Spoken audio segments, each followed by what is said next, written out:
Hi పిల్లలు, ఈరోజు మనం చెప్పుకోబోయే కథ పేరు తెలివైన దుప్పి.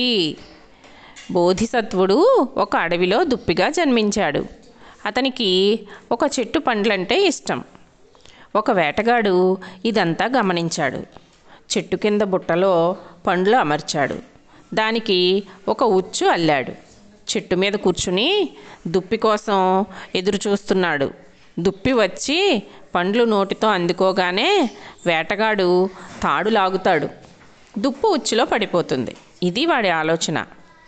అయితే దుప్పి రానే వచ్చింది, కానీ దూరంగా ఆగింది.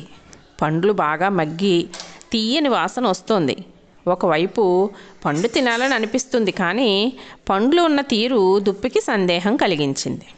అది ముందుకు రాకుండా నిలబడి చూస్తూ ఉంది. వేటగాడు దుప్పిని చూశాడు. అది ఆగి నిలబడి ఉండడం గమనించాడు. వాడికి తొందర అయిపోతుంది, దుప్పి వెనక్కి వెళ్ళిపోతుందేమో అని. దానికి పండ్లు కనబడాలని చెట్టు మీద నుంచి కొన్ని పండ్లు విసిరాడు. ఒక్కొక్కటే తింటూ అది బుట్ట దగ్గరకు వస్తుందని వాడి ఆశ.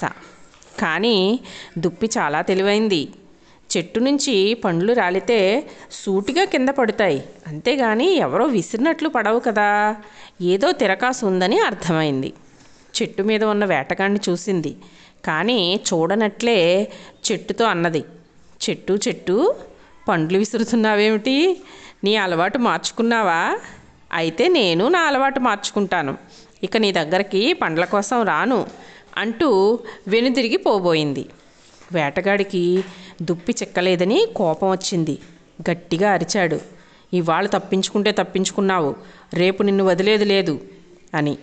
వేటగాడు పూర్తిగా బయటపడిపోయాడు. మళ్ళీ నీకు దొరుకుతానా అనుకుంటూ దుప్పి దట్టమైన అడవిలో మాయమైపోయింది.